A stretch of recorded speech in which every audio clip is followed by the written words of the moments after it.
Well, hello folks. Hope everybody's safe. Welcome to another video. Like I said, I'm making these videos while I can, while I got the time. Of course, I'm like way behind. I'm probably like 4 or 5 videos behind getting it edited and uploaded. So, oh yeah. Today I'll be smoking Padron, and I don't know which line this is. It just says Padron on it, so I'm just gonna call it Padron. It is a Petite Corona, and yeah, yesterday I had a pretty strong cigar, so today's gonna be a light cigar. Well, this is actually a mild cigar, and of course I'm using my cigar flat flame lighter.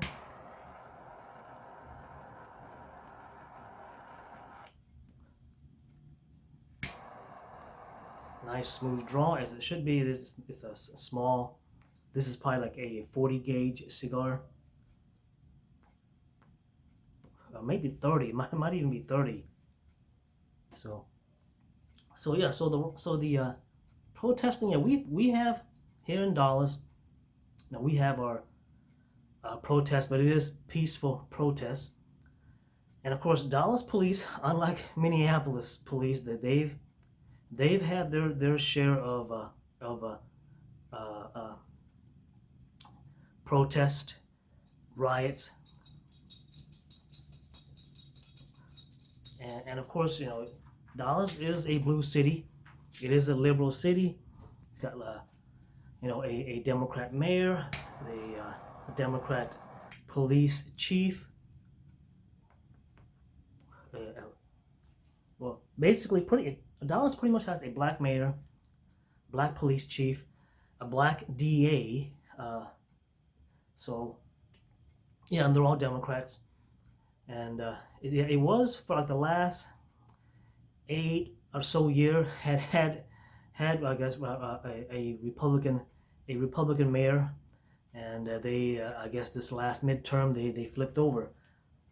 So who knows, they might, you know, come November, or I guess 2022, when the next mayoral election comes up, you know, they see if it flips. But pretty much the cities around Dallas are conservative. So basically, you got this big old red spot, Dallas, and then all the small cities around it are actually big old blue spot in the middle. And you have all these small red cities around it, out in the suburbs and into the countryside. It's all red.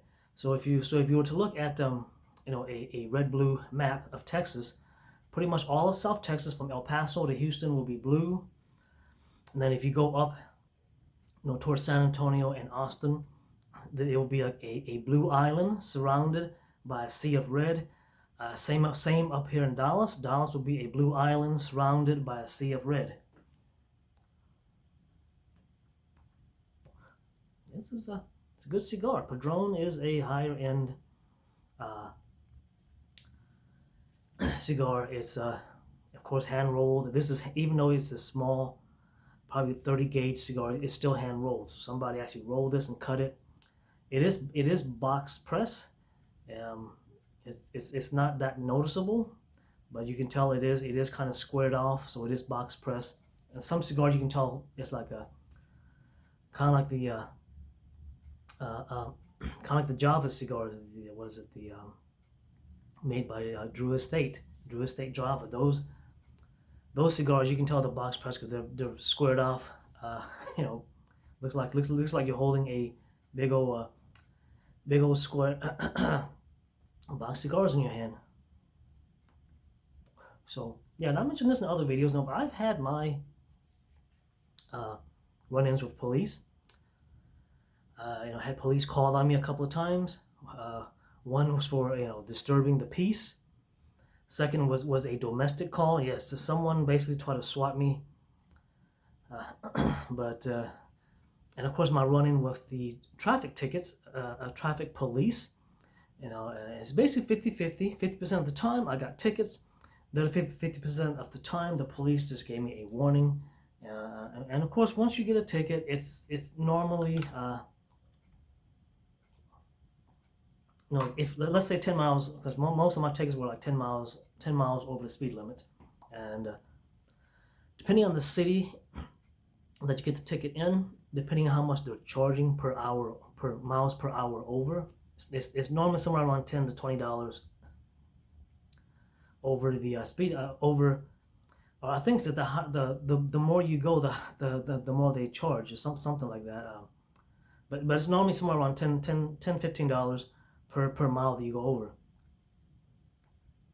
Right, so you're looking at about $100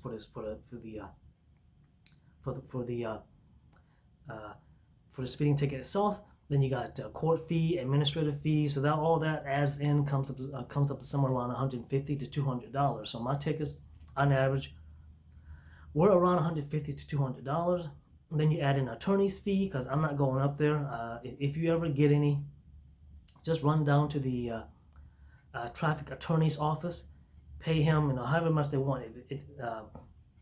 I've seen some as low as like $30. So it's going to cost you, depending which attorney you go to, it's going to run you about $30 to $100, and it shouldn't be more. It shouldn't be more than $100, because basically what they do is they take a handful of their ticket cases. They go down to whichever, and of course you want to. And of course, you want to go to an attorney that is in the area. Like, say, if you're in Minneapolis, St. Paul, then you want to go to an attorney that does his practice in the Minneapolis, St. Paul area. You don't want to drive to like an hours out of town to go to some attorney that's an hours away, just because he charged cheaper.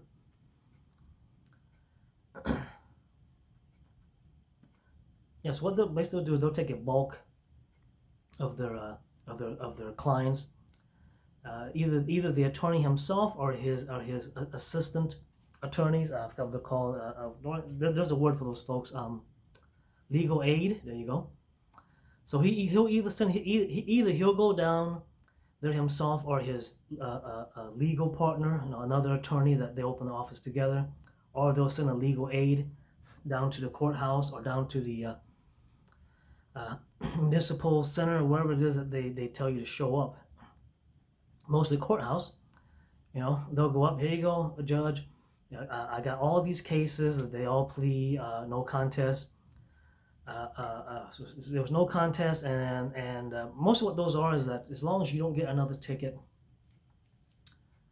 in that city. So for instance, if you get one in New York, and you do that, but then you get another ticket, say down in the Bronx or upstate New York somewhere, and that's another ticket that you got to take care of. As long as you don't get it again in New York within a month, then it goes off your ticket.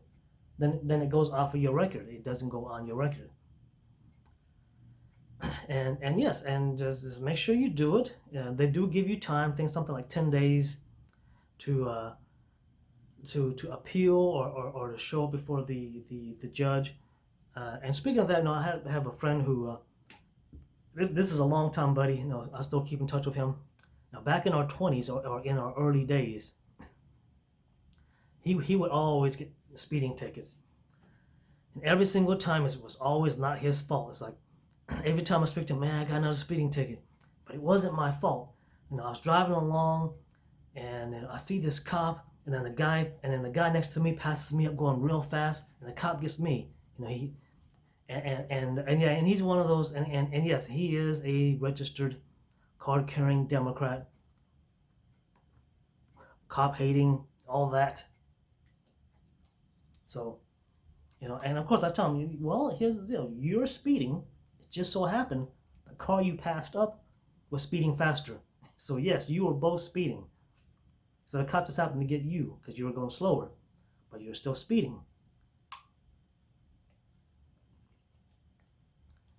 And yes, there was a few times where he would go down to the courthouse and try to fight the ticket. And he's like, you can't use the excuse of, because he tried using the excuse of, it wasn't me, this guy passed me up going faster. The judge is like, you were speeding too. You were both, pretty much what I told him was like, the judge was like, hey, you were both speeding, it's just the police got you.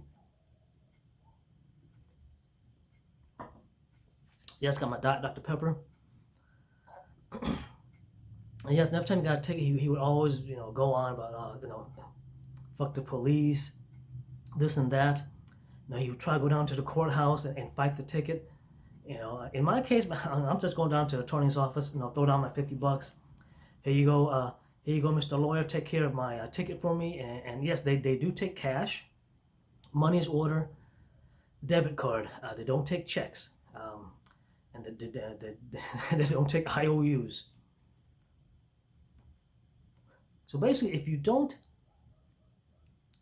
and in a lot of cases, the I don't know. I've never just right out paid the fine, because in this day and age, you can go online and pay the fine. And I believe if you do that, it's and you don't have to show up, because of course back in the day you couldn't do that. Most government offices weren't even online, but today you can actually go online and pay your ticket. Now I don't know if you do that, if that means that you have admission of guilt and that goes on your record, or if you do that, it means that you're doing the no fault, and 30 days from now, if you don't get a ticket in that city, it goes off your record. And I have a feeling it's probably the later. It's the you pay it. It's like you plead. What is it now? You can tell I'm not an attorney, nor a legal assistant. No contest. That's it. So I have a feeling if you pay online, it's basically you saying, "Hey, I plead no contest. So here's the money. Here's basically your tax money, to pay the police." And 30 days, and 30 days from now, if you can get a ticket in our city, it goes off your record.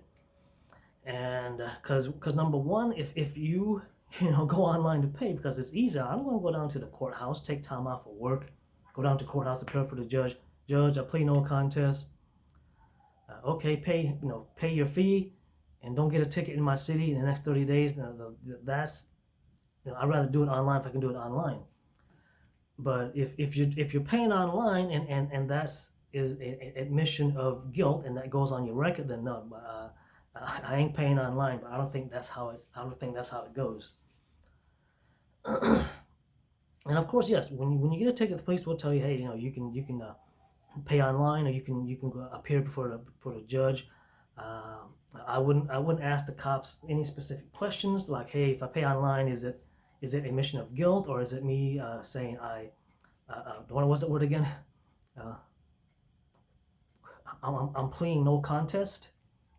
Just go online and look it up, or that way I guess because if that's the case, then yes, you would save yourself $50 of having to go down to the attorney's office, paying him $50 to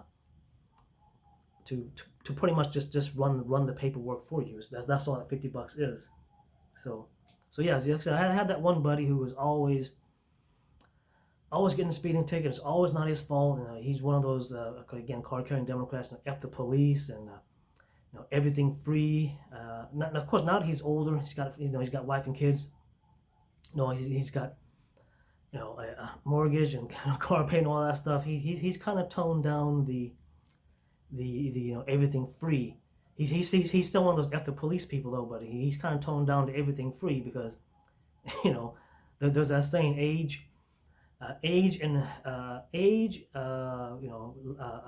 accountability, getting basically getting into debt when you get a house, car payment, that changes people into conservatives real quick. And yes, and as it turns out, the police officer, the guy who put the knee, Daryl, Officer Daryl, or I don't know what his last name is, he has been finally arrested. And of course, you have to give, because when the police are having to deal with the riots and looting, 4 days later, the guy's finally been arrested. And now are they going to go and burn down the jailhouse that they got him in? I don't know. I mean, of course, the police station and stuff weren't set ablaze until Antifa showed up. And of course, Antifa, those guys are paid rioters, basically. And of course, you don't hear or see anything from Black Lives Matter, because number one, the funding has been cut by George Soros. So yeah, because I'm looking at the news, I'm looking at people doing live stream. Of course you see people holding Black Lives Matter signs, stuff like that, but you don't see like an actual group of people saying, "Hey, we are from Black Lives Matter." So yes, George Soros pretty much cut his funding, and that's pretty much the end of Black Lives Matter. Hey, doggy. And some people are saying too that that George and Daryl, or Derek, whatever his name is, the police officer, they actually know each other, and that they work as security, or they work somewhere as security guards or something. That they actually knew each other. So this wasn't they never met before. So people saying, hey, these two guys actually work with each other, and I have a feeling there's probably some beef between them prior to the knee to the neck. So Daryl probably didn't like that George guy. Now he has to do it just because they were co-workers, or just because they were ex-co-workers, don't mean they're chums. There was like just one or two guys at my work that I actually would consider a friend outside of work, but everybody else is just a co-worker. And I'm pretty sure that those two were not chums outside of work. They were co-workers. Outside of work, they that was it. It's like once I punch out, you're a stranger to me, kind of thing. So yeah, so Dallas is not going to burn. They're not going to riot or loot. They've been doing peaceful protests. Of course, I think Dallas has something like 13,000 police officers, so it's a pretty big police department. Of course, 90% of them are white police officers. So of course, Dallas is it's not a big city. It is a mid-sized city. I think Dallas has a population of something like 3 million, and I don't know. I didn't even bother looking up the population of Minneapolis. But I think Minneapolis and St. Paul combined has a population of somewhere around about 3, 4, 5 million. So they're not a big city. They're like a mid-sized city, kind of like Dallas. But because people are saying, man, where are all the police officers? What are they doing? Of course the first day of looting and rioting, all police officers were on hand. Then after that, they have to rotate them. It's like, okay, Group A, you guys go home, get some sleep. Group B, you're on duty, and Group C, you guys are backup in case things go left.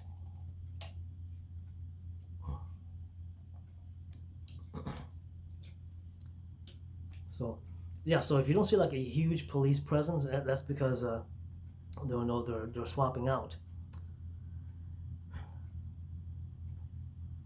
This is not a bad cigar.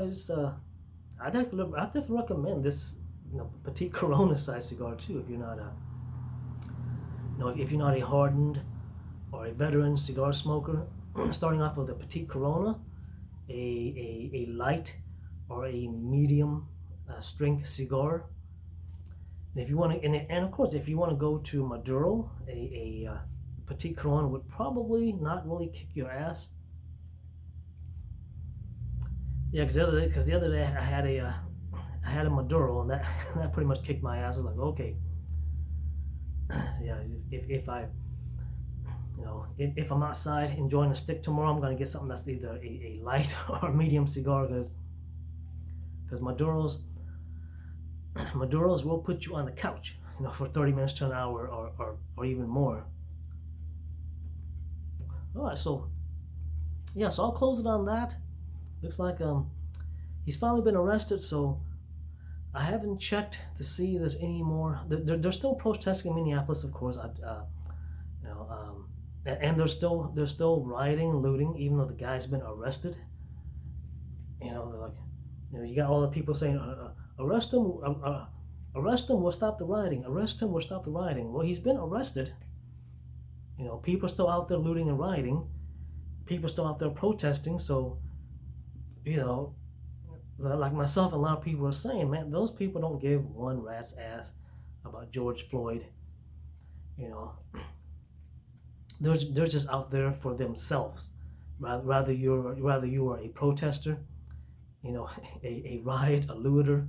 Well, again, I think rioter and looter is probably is the same, but you know, because either way you're damaging property. If you're just smashing windows but you're not taking anything. And of course there was a thing of, and of course they were showing videos of black business owners who had their business destroyed, and they're like, hey, you know, we got no insurance, we can't reopen. And they showed one where the man literally took his life savings out to open up a pub, and of course they you know, pretty much ransacked his pub, you know, and show the man is, you know, like almost in tears, like, man, like, you know, my life savings is sunk into this pub, and I'm not gonna be able to reopen. So of course, you know, things like that. Yes, big stores like Target, Planet Fitness, and things like that, they got insurance. Yes, they're going to rebuild and reopen, probably in that same place. I hope they don't. But the people that you're hurting is the mom and pop shops. They're not going to reopen. A lot of them don't have insurance because you know, kind of like I'm saying, you always get the liberals will come out. Everything's in, why are you guys even worried? Everything's insured. Which of course, people who say stuff like that, mostly liberals, number one, have never owned anything. Number two, has never had to dealt with insurance. Insurance is not cheap, so a lot of people, especially mom and pop stores, don't take out insurance on their stores because it is not cheap. Anyone who owns a car knows insurance ain't cheap, especially if you get full coverage. Of course, liability, you know, if you get basic liability, yes, that is pretty affordable. I'm not gonna say it's cheap, but it's affordable. But if you get full coverage on your car, it gets expensive.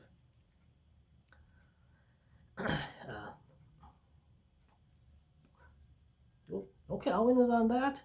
And again, enjoy your smoke. Stay safe. If you're in one of these protesting, looting, rioting city, no, I'm here in Dallas. You're not going to see me out there, you know, talking about no justice, no peace, marching with those knuckleheads. Right, well, you stay safe. You know, my suggestion: stay home. Don't go out. You know, don't go out doing any protesting. Definitely don't do any rioting or looting. And enjoy your smoke. And thank you guys.